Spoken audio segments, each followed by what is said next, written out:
నమస్తే, welcome to WMM talks. మనతో పాటు ఈరోజు ఒక సీనియర్ ఎమ్మెల్యే, మాజీ ఎమ్మెల్యే బొల్లం మల్లయ్య గారు ఉన్నారు. సో వారితో మాట్లాడి మరెన్నో విషయాలు తెలుసుకునే ప్రయత్నం చేద్దాము. ఎందుకంటే రాజకీయాల్లో ఎన్నో ఒడిదుడుకులు ఎదుర్కొని ఉంటారు, ఎన్నో లోటుపాట్లు చూస్తుంటారు. ఒక విధంగా చెప్పాలంటే సార్, మీరు విద్యార్థి సంఘం విద్యార్థి నాయకులుగా మీ రాజకీయ ప్రస్థానం అనేది స్టార్ట్ చేసినట్టున్నారు కదా. ఎప్పటి నుంచి, ఏ సంవత్సరం నుంచి సార్? 1987. 1987 నుంచి. 87లో కాలేజ్ అంటే ఎలక్షన్స్ ఉండేటివి. 88లో బంద్ అయినాయి.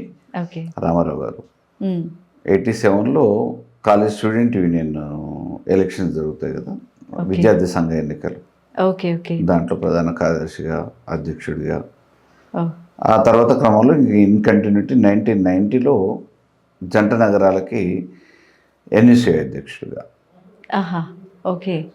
కాంగ్రెస్ అనుబంధం. తర్వాత అంటే మీరు చాలా బిజీగా ఉంటారు. యాక్చువల్లీ బిజీగా ఉన్నా కూడా మేము అడిగిన వెంటనే మా ఛానల్కి వచ్చి మీ ఇంటర్వ్యూ ఇవ్వడం అనేది first of all so happy sir.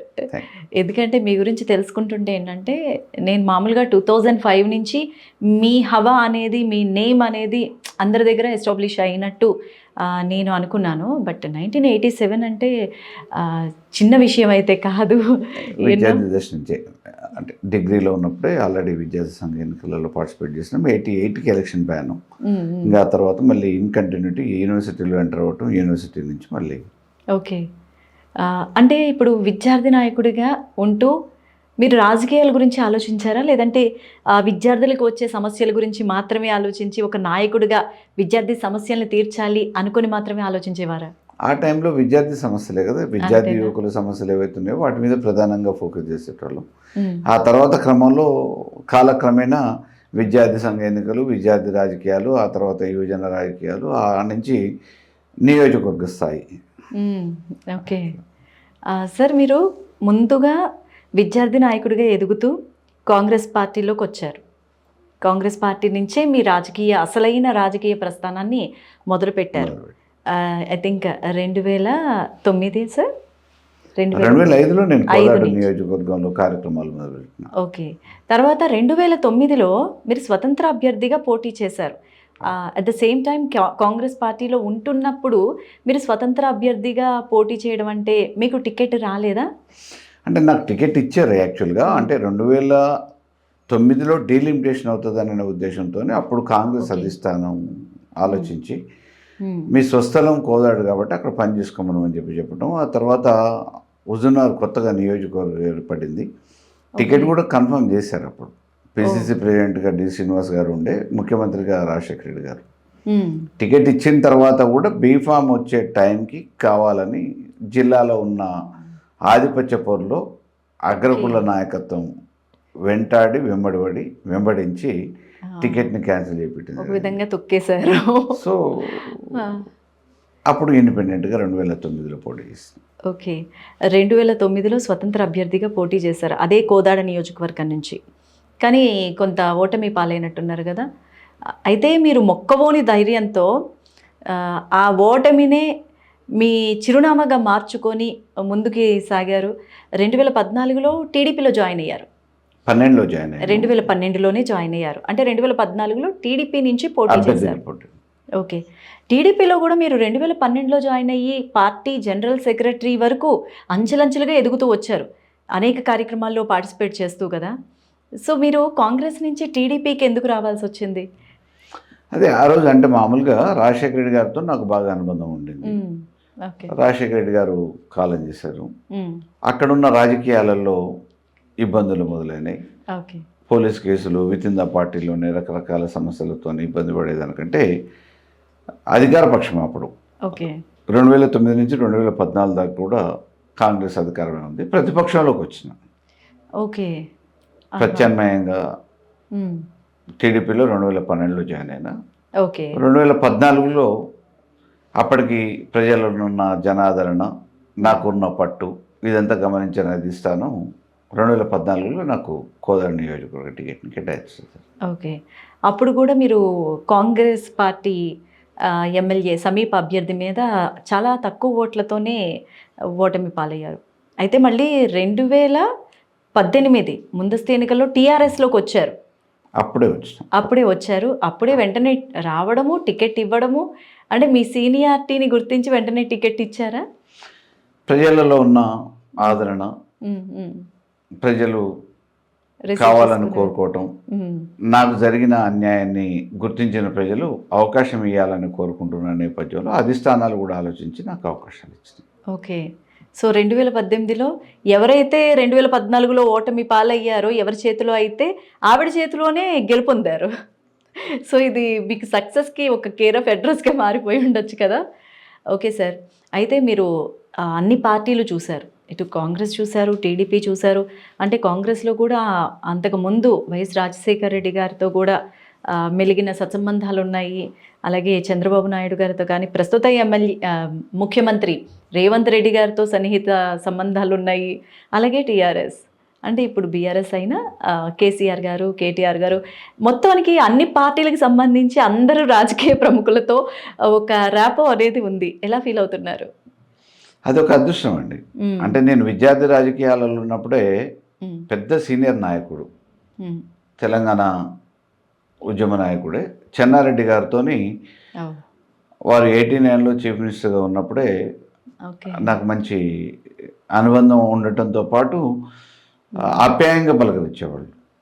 Okay. ఆ తర్వాత రాజశేఖర రెడ్డి గారు, ఆ తర్వాత చంద్రబాబు గారు, ఆ తర్వాత కేసీఆర్ గారు. ఓకే. ఇప్పుడు రేవంత్ రెడ్డి గారేమో మేము టీడీపీలో ఉన్నప్పుడు కలిసి పనిచేసే అవకాశం వచ్చింది. అవును, ఇప్పుడు ప్రతిపక్షాలు అయిపోయారు. రాజకీయాలలో సరే ఎవరే పార్టీలు ఎప్పుడు ఉంటారనేది తెలియపోయినా ముగ్గురు బలమైన ముఖ్యమంత్రులు ఈ రాష్ట్రానికి ఎవరైతే ప్రాతినిధ్యం వహించారో ఆ ముగ్గురు ముఖ్యమంత్రులతోని కలిసి రాజకీయంగా ప్రయాణం చేసే అవకాశం నాకు అతి చిన్న వయసులోనే ఏ రాజకీయ నేపథ్యం లేకుండా వచ్చింది. ఓకే.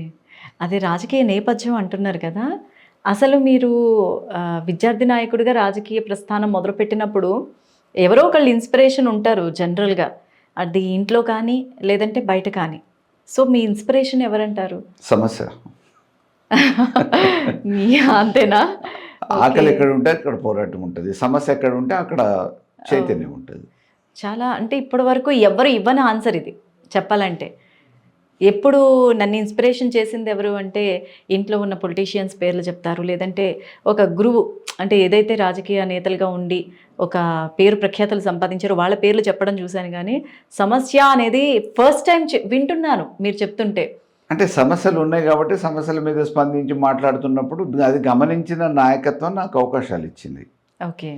నేనేదో మామూలుగా మొదటిగానే ఏదో రాజకీయ పదవుల కోసమో రాజకీయ అవకాశాల కోసమో కాకుండా ఏ సమస్యలు అయితే ఉన్నాయో ఆ సమస్యల మీద, అప్పుడున్న సమస్యల మీద స్పందిస్తున్న తీరును గమనించిన నాయకత్వం ఓకే నాకు అవకాశాలు ఇచ్చింది.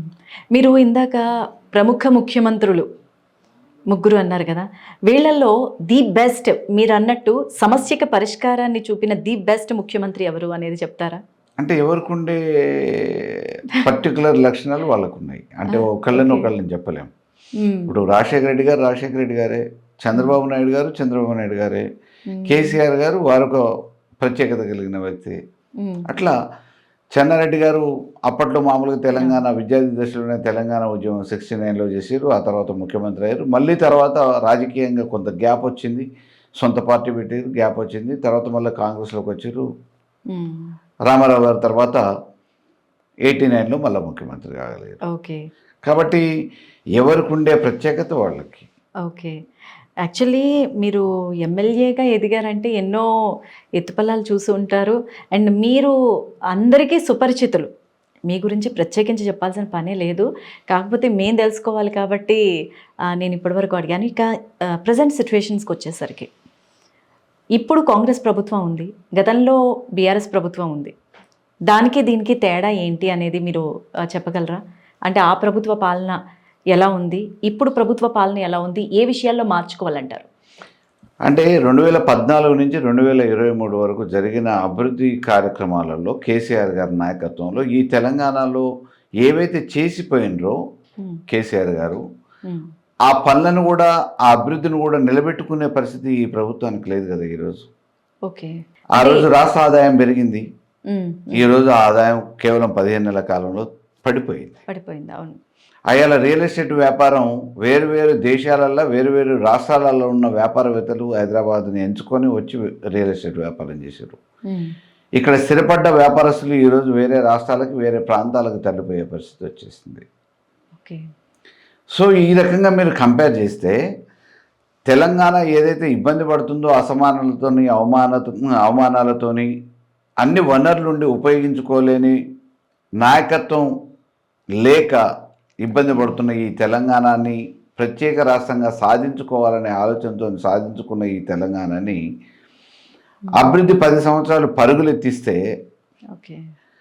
మళ్ళీ తెలంగాణ రాకముందు ఏ రకంగానైతే తెలంగాణ ఉందో నీళ్లు లేక, ఇక్కడ చేసుకోవడానికి పని లేక, ఉపాధి అవకాశాలు లేక ఇబ్బంది పడ్డ తెలంగాణని గతంలో 2014 అంటే ముందు రాష్ట్రంగా ఏర్పడటానికంటే ముందు చూసాము. మళ్ళీ ఆ రోజులు ఇప్పుడు అవపడుతున్నాయి కదా. మనము ప్రభుత్వం మారితే మారుండొచ్చు, కానీ రోజుకు మెట్టెక్కుతూ ఉండాలి. అభివృద్ధి అనేది సన్నగిల్లింది, మళ్ళీ వెనక్కిపోతున్నాం కదా. ఓకే, ఇలా పంటలు ఎండిపోతున్నాయి, పట్టించుకునే పరిస్థితి లేదు. తెలంగాణలో ఎండాకాలంలో కూడా చెరువులు అలుగులు వస్తున్నాయి, కానీ ఈరోజు అదే చుక్క నీళ్ళ కోసం పశువులు కూడా ఇబ్బంది పడే పరిస్థితి వస్తుంది.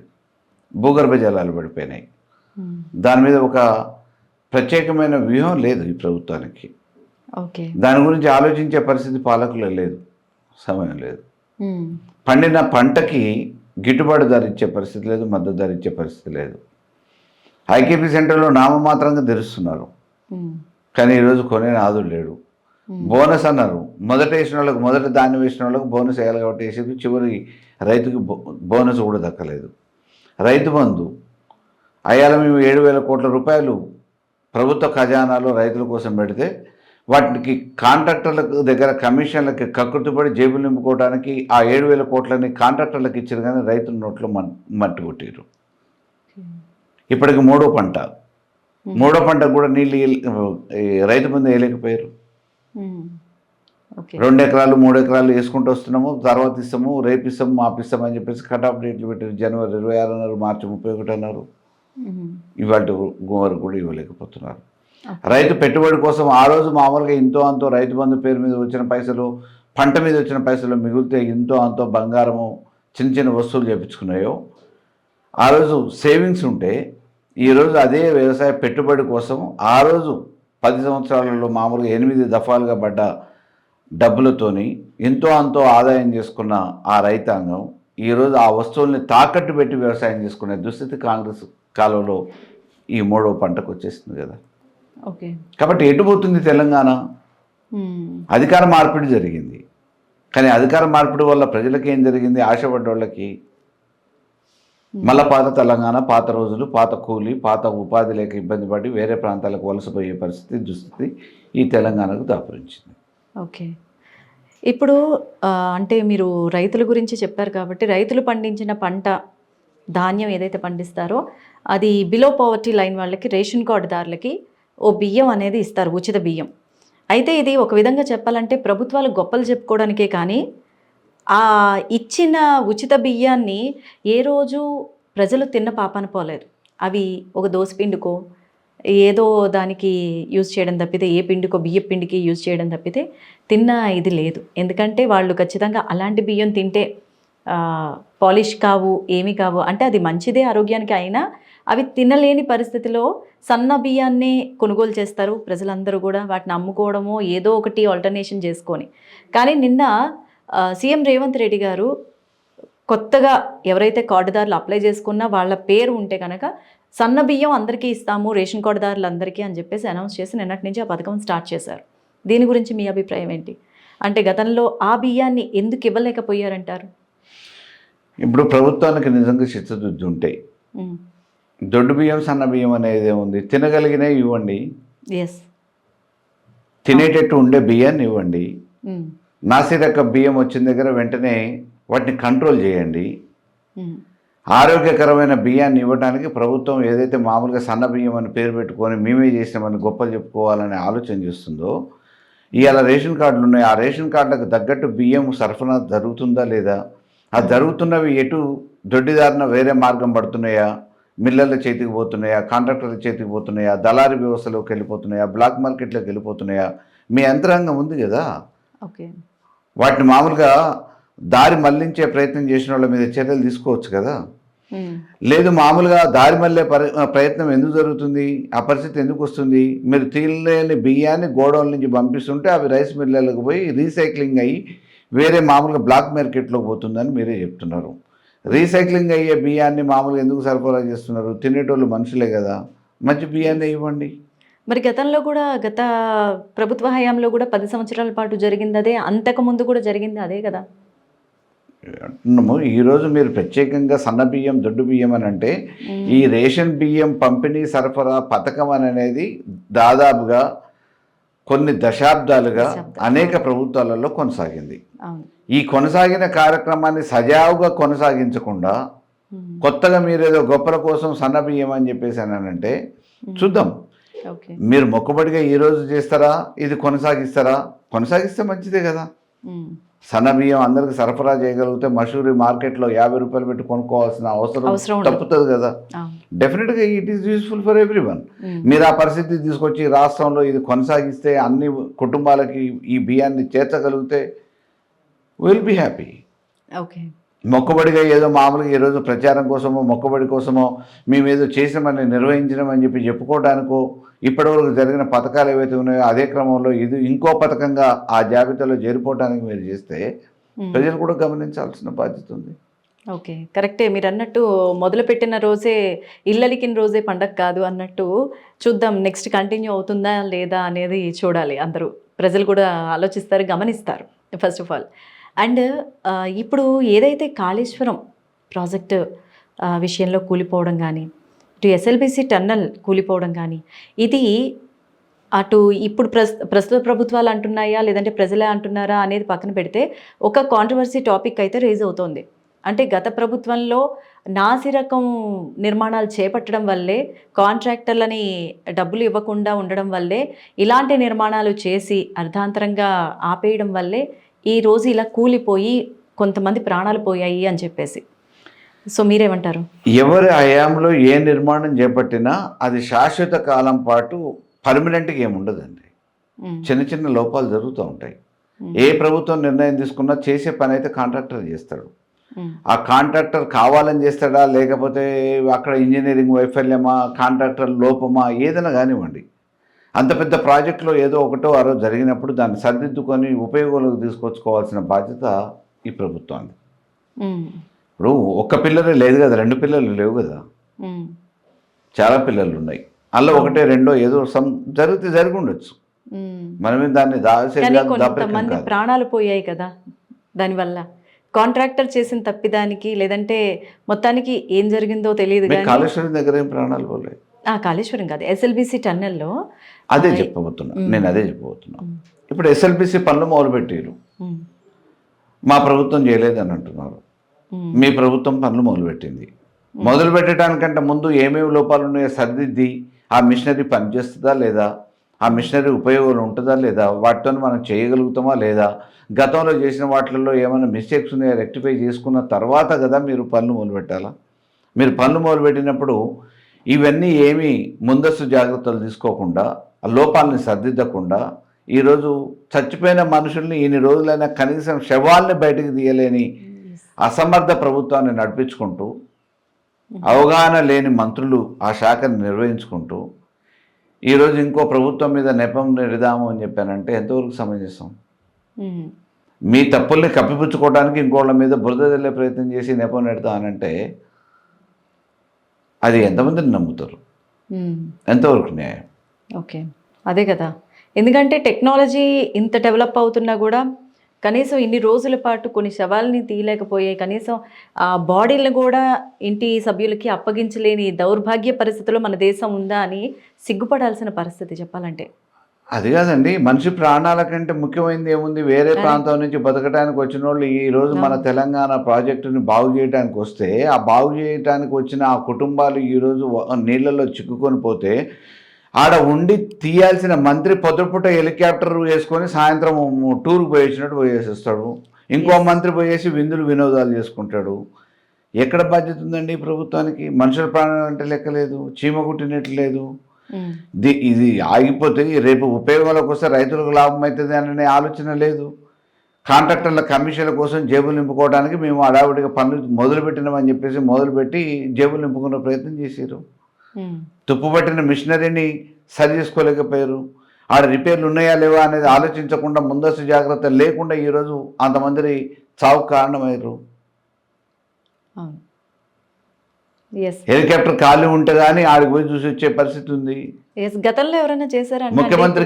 ముఖ్యమంత్రి మనుషుల ప్రాణాల కంటే ఎక్కువ ఆయనకు ఎన్నికల ప్రచారమే ముఖ్యం అనిపించింది. ఎన్నికల ప్రచారంలో పోయి ఎన్నికల ప్రచారం అయిపోయిన తర్వాత అప్పుడు శ్రీశైలం సొరంగం గుర్తొచ్చింది. గాల్లో కలిసిపోయిన ప్రాణాల గురించి లెక్కలేదు. ఎక్కడంటే బాధ్యత ఉన్న ప్రభుత్వం ఏం పోల్చుకుంటారు? బీఆర్ఎస్ ప్రభుత్వంతో కాంగ్రెస్ ప్రభుత్వం ఏం పోల్చుకుంటారు? ఓకే, ఇప్పుడు ఇందాక మీరు అన్నారు గుర్తుందా, ఒక మంత్రి అంటే మంత్రి ఎవరు అనేది అందరికీ తెలిసిందే. ఇక్కడి నుంచి పక్క ఊరికి వెళ్ళాలన్నా కూడా కారు వదిలేసి హెలికాప్టర్లోనే వెళ్తున్నారు. అది ప్రజాధనాన్ని దుర్వినియోగం చేయడమే అవుతుంది కదా. గతంలో ఎవరన్నా ఇలా చేసిన దాఖలాలు ఏమన్నా ఉన్నాయా మీ దృష్టిలో?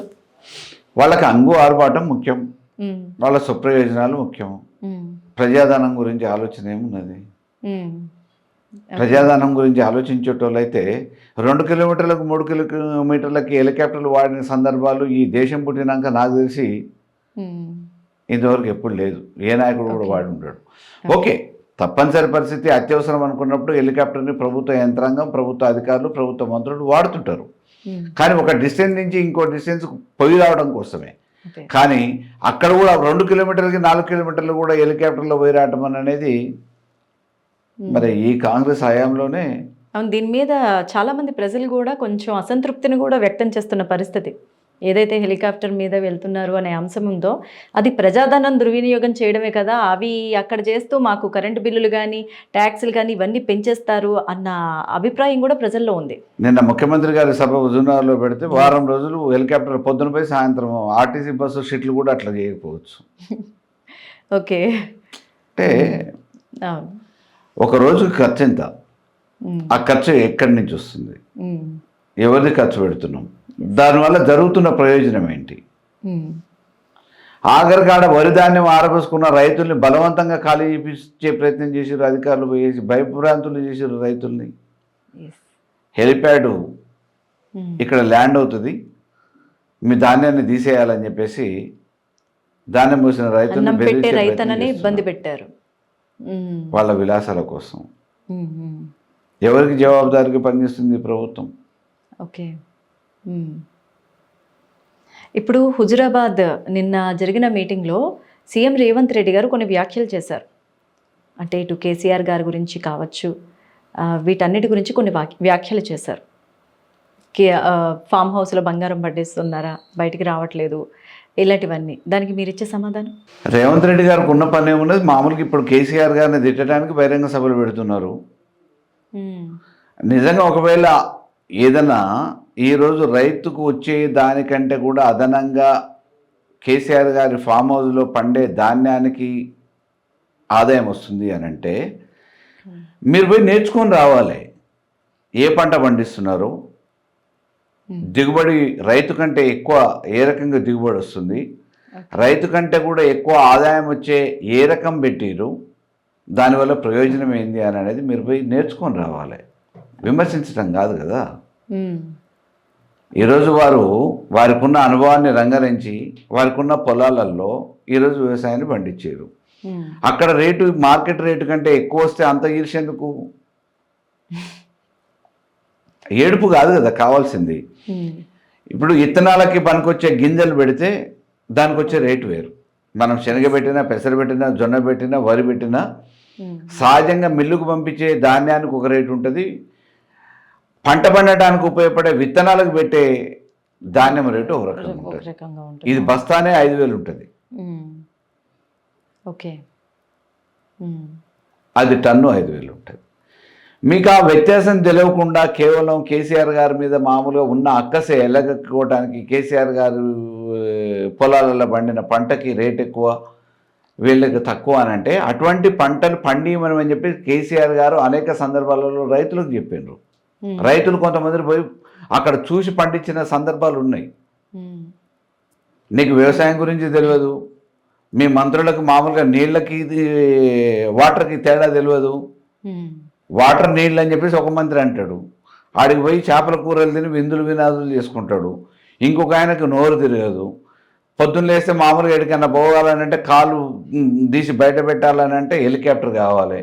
ఈరోజు ప్రజా ఖజానాన్ని గండి కొట్టడానికి మీ ప్రయత్నాలు అట్టహాసాలు చేస్తున్నారు, హంగామాలు ఆర్భాటాలు చేసుకుంటున్నారు. కానీ ఈ ప్రజలకి ఏం కావాలి, ఏం చేస్తే బాగుంటుంది, రాష్ట్ర పురోభివృద్ధి అభివృద్ధి ఏ రకంగా పురోగతి జరుగుతుంది అనే ఆలోచన, ఆ బాధ్యతాయుతమైన ఆలోచన ఎక్కడుంది పరిపాలన చేసే కాంగ్రెస్ నాయకులకి?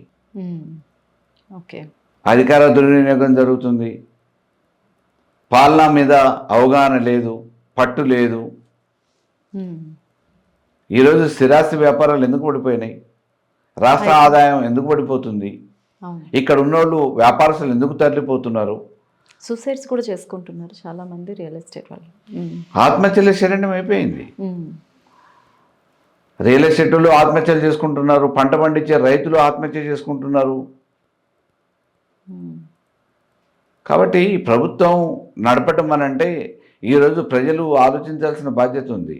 ఏ ప్రభుత్వాన్ని ఎంచుకున్న ప్రభుత్వం బాధ్యతాయుతంగా జవాబుదారీతనంగా ఎందుకు వ్యవహరించట్లేదు అని చెప్పేసి ఆలోచించాల్సిన అవసరం ఆసనమైంది. సార్, ఇప్పుడు ఈ ప్రభుత్వం వచ్చిన తర్వాత, కాంగ్రెస్ ప్రభుత్వం వచ్చిన తర్వాత కొన్ని నెలల్లోనే ఒక సంచలనాత్మక నిర్ణయాలు తీసుకున్నారు. అది హైడ్రా కూల్చివేతలు కావచ్చు, మూసీ ప్రక్షాళన కావచ్చు. ఆ నిర్ణయం సరైందేనంటారా? ఎంతోమంది ప్రజలు చాలా బాధలు పడ్డారు అని చెప్పేసి మనం ఎక్స్క్లూజివ్గా చూసాం, చాలా న్యూస్లు చూసాము, చదివాము, అండ్ వాళ్ళ దగ్గరికి కూడా వెళ్ళి మాట్లాడాము. సో వాళ్ళ బాధలు అయితే వర్ణనాతీతం. అసలు హైడ్రా కానీ మూసీ ప్రక్షాళన, ఈ నిర్ణయం, ఈ ప్రభుత్వం తీసుకున్న ఈ నిర్ణయం కరెక్టేనా? ఎంతవరకు సమంజసం? అంటే గవర్నమెంట్ అనేది రౌడీజమో దౌర్జన్యమో చేసేది కాదు కదా. Government should think how to stop అనేది.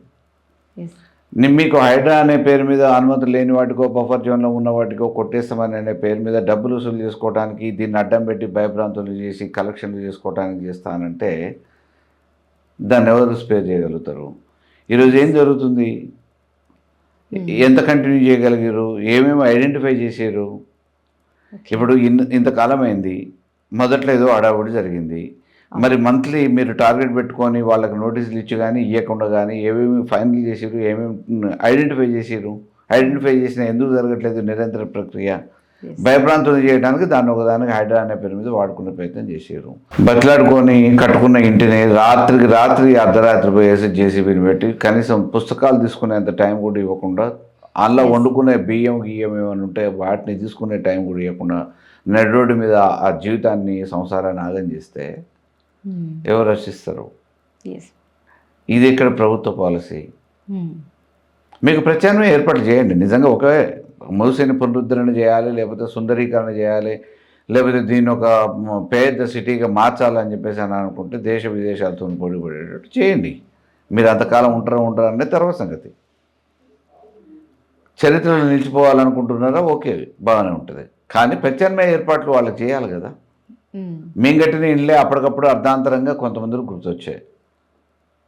అదే డబుల్ బెడ్రూమ్లు మామూలుగా కలర్లు మార్చి ఇంద్రం ఇండ్లు అని చెప్పేసి ఇచ్చారు కదా. మీరు రాగానే 2 నెలలకు 6 నెలలకు ఏమంటే ఇండ్లు అయితే కట్టిన దాఖలాలు లేవు కదా.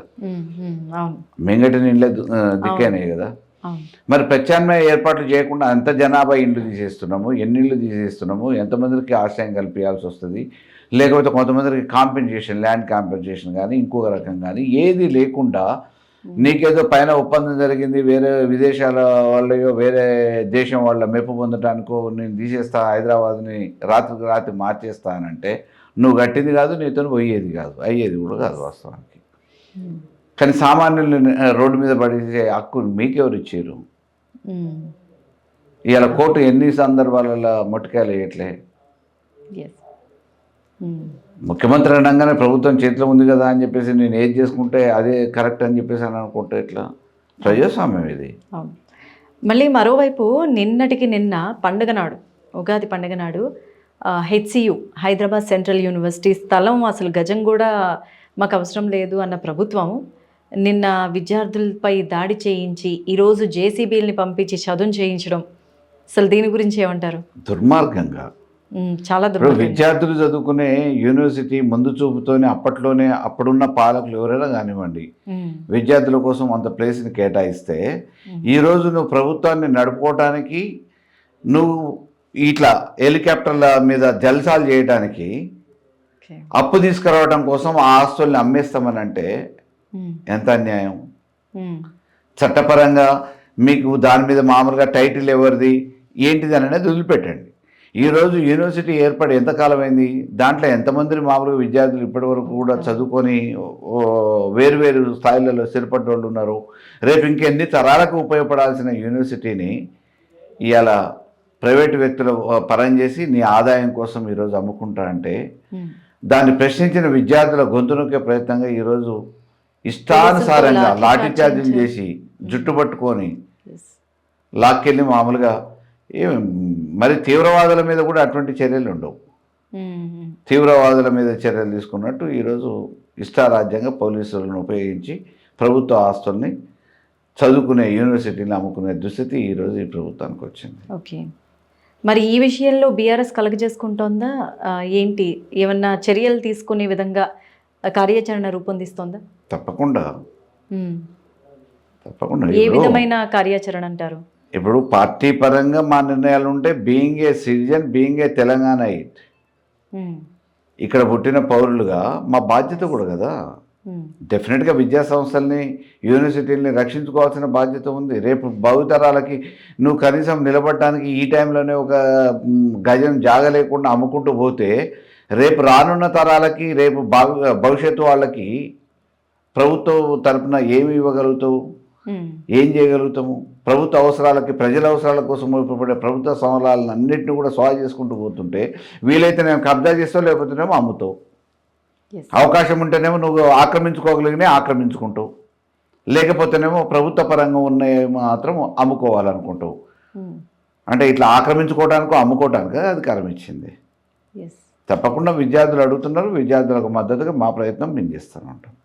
ఓకే, ఇక డీలిమిటేషన్ అంటే మొన్న చెన్నైలో జరిగింది మీటింగ్, ఈసారి 2వ మీటింగ్ అయితే ఇక్కడ హైదరాబాద్లో జరుగుతుంది. సో డీలిమిటేషన్లో కొన్ని కాంగ్రెస్ ప్రతిపాదించిన ఏవైతే అంశాలు ఉన్నాయో వాటన్నిటిలో కూడా సక్సెస్ అయ్యామని చెప్పేసి చెప్తున్నారు.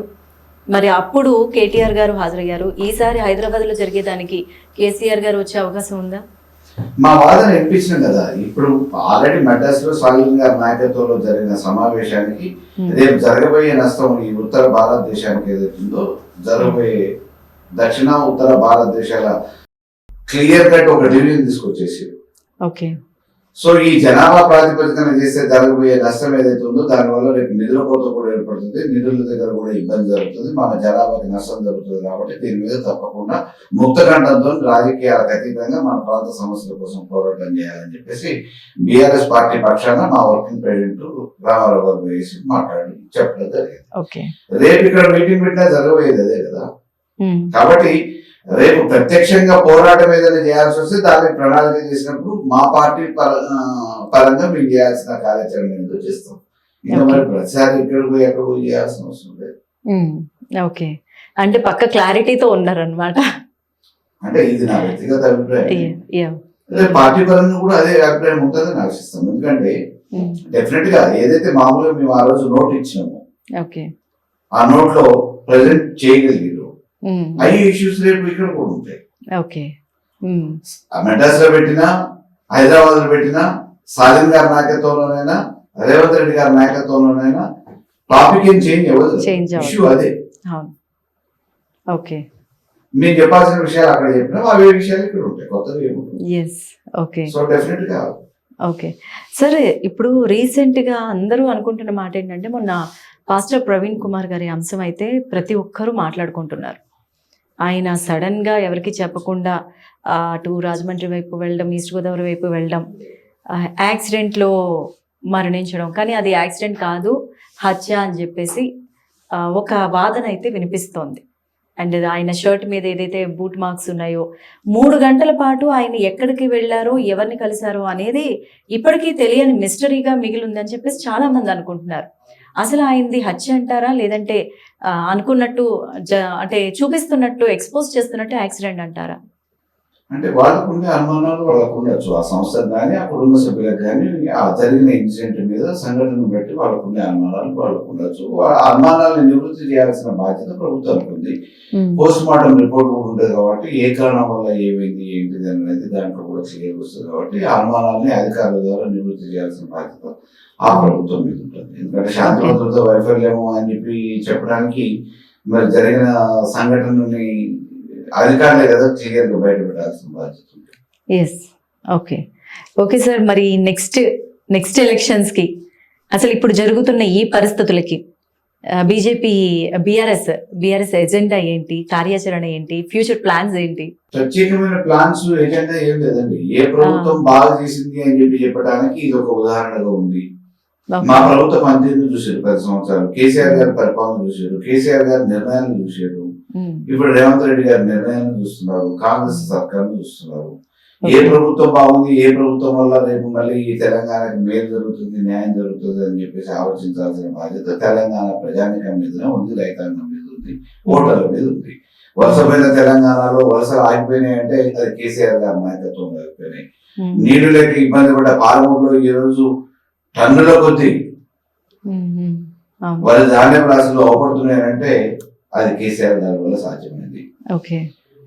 గోదావరికి 400 కిలోమీటర్లు 400 ఫీట్ల లోపల నుంచి పోతున్న గోదావరిని మనం ఏం చేయలేము, ఇక్కడ పంటలు పండటానికి నీళ్ళ అవకాశాలు లేవు, కింద నుంచి పోతున్న గోదావరిని ఎట్లా తీసుకురావాలని చెప్పేసి తెలంగాణ రావడానికంటే ముందు వరకు వదిలిపెట్టేసి వదిలేసిన ఆ గోదావరి తల్లిని తెలంగాణ ఏర్పడిన తర్వాత కేసీఆర్ గారు శ్రమించి కష్టపడి 3 సంవత్సరాలలో కాళేశ్వరాన్ని పూర్తి చేసి ఒక్కొక్కటిగా అక్కడికి అనుసంధానం చేసి వివిధ డ్యాములకు నీళ్లు తీసుకొచ్చి ఈ రోజు తెలంగాణని సంపూర్ణంగా సస్యశ్యామలం చేయగలిగింది. ఎక్కడ చూసినా ధాన్య ప్రాసులతో తెలంగాణ తొలిగింది. కనీసం పెళ్లికో పేరెంటానికో అవసరాల రీత్యానో పిల్లల చదువుల కోసం అమ్ముదామని చెప్పేసి అనుకుంటే చేతిలో ఉన్న భూమిని కొనే నాదు లేకుండా తెలంగాణలో తొండల గుడ్డు పెట్టే ఈ తెలంగాణ భూములు మాకెందుకని చెప్పేసి పాల్పోయిన సందర్భాలు ఉన్నాయి. అటువంటి భూములకు 50 లక్షలు 60 లక్షలు తెలంగాణ ప్రభుత్వంలో రేట్లు వచ్చినాయంటే దానికి కారణం తీసుకున్న నిర్ణయాలు. నీళ్లు వచ్చినాయి, కరెంట్ వచ్చింది, పంటలు పండే, రైతు బంధు వస్తుంది, ఇక్కడ ఒక భద్రత ఉంది అనే ఉద్దేశంతో దేశంలో ఎక్కడున్నా కానీ తెలంగాణలో 2 ఎకరాలు ఉండాలని చెప్పేసి కొనుక్కున్నారు. దానివల్ల రేట్లు పెరిగింది.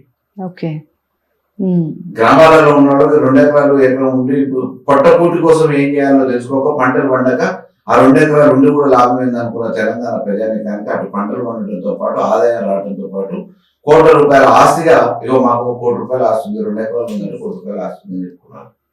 అటువంటి పరిస్థితి ఈ రోజు లేకుండా మళ్ళీ అదే కరువు కాటకాలకి నిలయమైపోతుంది తెలంగాణ. ఎవరు బాగు చేశారు అనేది ప్రజలు ఆలోచించారు. ఎటువంటి ప్రభుత్వం ఉండాలి, ఎటువంటి నాయకుడు ఉండాలనేది ఆలోచించాల్సింది తెలంగాణ ప్రజలు. కాబట్టి రేపు రానున్న భవిష్యత్తు బీఆర్ఎస్దే. ఏ అధికారం ఉన్నా లేకపోయినా ప్రతిపక్షమైన రాజకీయ పార్టీగా, ఉద్యమ పార్టీగా అనుక్షణం ఈ రోజు తెలంగాణ ప్రజల పక్షాన ఉండి పోరాటం చేస్తాం.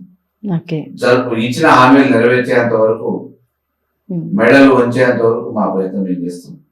డెఫినెట్ గా అయ్యాలు ఇచ్చిన హామీలు రేవంత్ రెడ్డి సర్కార్ అధికారంలో రావడానికి ఏవైతే హామీలు ఇచ్చారో హామీలు నెరవేర్చేంత వరకు నెరవేర్చడానికి ఈ ప్రభుత్వాన్ని అడుగడుగునా నిర్వహిస్తాం. మరి ఎన్నికలు ఎందుకు పెట్టట్లేదు రేవంత్ రెడ్డి? స్థానిక సంస్థలు ఎన్నికలు పెడితే తెలుస్తుంది. ఇలా గ్రామాలలో పరిపాలన నిర్వీర్యమైపోయింది, ఎక్కడికక్కడ పడకేసింది, పారిశుద్ధ్య లోపాలు పడుతున్నాయి. మేము ఇచ్చిన ట్రాక్టర్కి డీజిల్ పోసే నాదులు లేక ఈరోజు తుప్పు సమానం తీసుకునేటట్టు ట్రాక్టర్ని పక్కన పెట్టేసారు. టైర్ అవసరమైన టైర్ తీసుకుపోతుండు, ఇంజన్ అవసరమైన ఇంజన్ తీసుకుపోతుండు, ట్రక్ అవసరమైన ట్రక్ తీసుకుపోతున్నాడు. అక్కడ అడిగే నాదుడు లేడు. సర్పంచుల కాలం అయిపోయింది, బాధ్యతాయుతంగా అడగట్లేదు. అధికారులు ఎప్పుడు వస్తారో ఎప్పుడు పోతారో తెలియదు. ప్రకృతి వనాలను కాపాడే నాదుడు లేడు. ఇవాళ ప్రతి గ్రామానికి ఒక ప్రకృతి వనం పెట్టినాం. ఆఖరికి వైకుంఠ ధామాలలో కనీసం పట్టించుకున్నట్టు లేడు. మినిమం కావాల్సిన వసతులు లోపం జరుగుతుంది, ఆడ లోపించినాయి. కాబట్టి మీరేదో కొత్త చేయాల్సిన పని లేదు. ప్రభుత్వం కేసీఆర్ చేసినవి కాపాడుకుంటే చాలు. ఎస్. వాటిని కొనసాగిస్తే చాలు. అవి కూడా చేతన అవ్వట్లేదు కదా, ఓకే ఆ సమర్థత కూడా లేదు కదా. ఓకే ఓకే సార్, చాలా చాలా అంటే మంచి విషయాలు చెప్పారు. ఏదైతే ఇప్పుడు అసంతృప్తి వ్యక్తం చేస్తున్న సమస్యలు ఉన్నాయో వాటిని సాల్వ్ చేస్తే బాగుంటుంది, ప్రజలు కూడా హ్యాపీగా ఫీల్ అవుతారు అని చాలా చక్కగా చెప్పారు. అండ్ మీ వాల్యుబుల్ టైంని మేము పిలిచిన వెంటనే వచ్చి మాతో షేర్ చేసుకున్నందుకు, మీ అభిప్రాయాలు మాతో పంచుకుంటున్నందుకు thank you sir. Thank you very much. నమస్తే.